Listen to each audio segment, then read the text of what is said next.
बहन जी ने एक कार्यक्रम में भारतीय जनता पार्टी के कुछ कामों की सराहना की, जिसके लिए हम धन्यवाद देते हैं। और ये बात सही है, जो स्मारक बाबा साहब के लिए, माननीय कांशीराम जी के लिए, अन्य महान स्त्रियों पुरुषों के लिए बनाए गए थे, समाजवादी पार्टी ने उनको पूरी तरीके से बर्बाद करने का काम किया। आज माननीय कांशीराम जी की पुण्यतिथि हम लोग मना रहे हैं। उनके मिशन, उनके संकल्प को हम लोग याद कर रहे हैं, उनको धन्यवाद दे रहे हैं। आज बहन जी ने एक कार्यक्रम में भारतीय जनता पार्टी के कुछ कामों की सराहना की, जिसके लिए हम धन्यवाद देते हैं। और ये बात सही है, जो स्मारक बाबा साहब के लिए, माननीय कांशीराम जी के लिए, अन्य महान स्त्रियों पुरुषों के लिए बनाए गए थे, समाजवादी पार्टी ने उनको पूरी तरीके से बर्बाद करने का काम किया। जो उसके टिकट का पैसा आता था, उसको तक उसकी सफाई पे नहीं लगाया, उसके रखरखाव पे नहीं लगाया।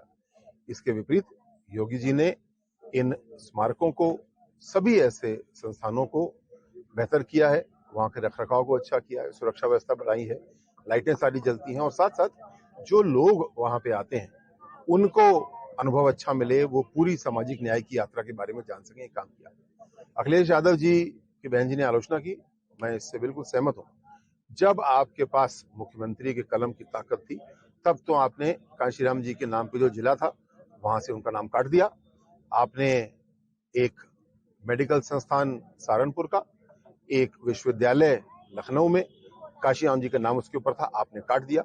जब आपके पास में पावर थी, आपके पास में कलम थी, तो आपने मान्यवर कांशीराम जी का केवल अपमान किया। आज आपको जब सत्ता से उत्तर प्रदेश की जनता ने बेदखल कर दिया है, तब आपको मान्यवर कांशीराम जी याद आ रहे हैं। ये खेल आपको लगता है लोगों को दिखेगा नहीं, ये सबको साफ दिखता है। और किसी भी व्यक्ति का चरित्र, सही चरित्र तब सामने निकल के आता है जब उसके हाथ में पावर होती है। आपके हाथ में गलती से जब पावर आई, आपने अपना चरित्र दिखाया। आपने न सिर्फ हमारे महापुरुषों का अपमान किया, बल्कि गली गली में हम लोग के साथ में उत्पीड़न किया, हमारी बहनों के साथ में बलात्कार हुआ, व्यभिचार हुआ, और साथ साथ जमीनों पर कब्जे हुए, अपराध को आपने बढ़ाया। योगी जी ने इस सब को ठीक किया है, तभी आज योगी जी को हम सब धन्यवाद कर रहे हैं। बरेली हिंसा पे भी बात कर रहे थे आज प्रेस कॉन्फ्रेंस में, बोल रहे थे कि अधिकारी हिंसा करा रहे हैं।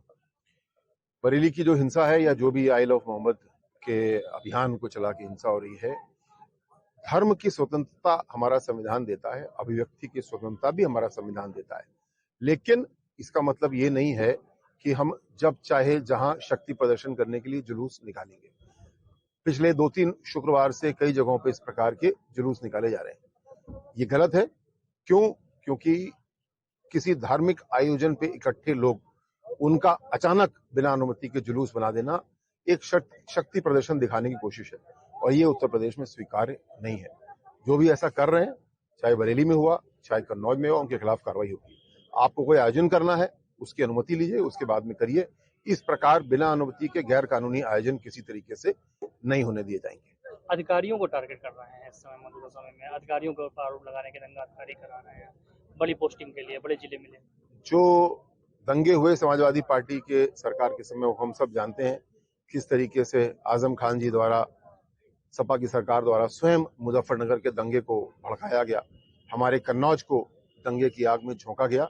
ये सब कोई भूला नहीं है, और अधिकारी वही होते हैं, लेकिन अगर मुख्यमंत्री दूरदर्शी होता है, कानून के राज में विश्वास रखने वाला होता है, तो यही अधिकारी नाप की सीध में चलते हैं।